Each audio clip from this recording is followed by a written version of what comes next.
Why do we build underwater robots?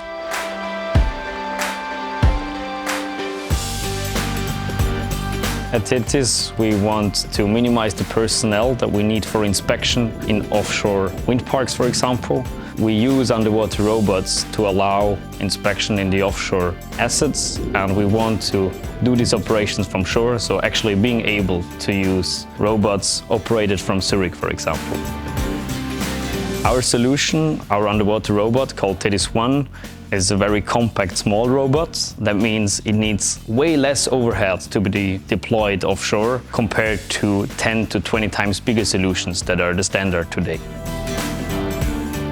Besides the compact size factor of our robots, they're also very smart, and that means we can collect data autonomously. So we collect data of underwater structures and prepare them for reporting. That's what we are working on very actively. So if you have some interest, know someone in the industry that wants to test our solution, we are ready now and available to come offshore.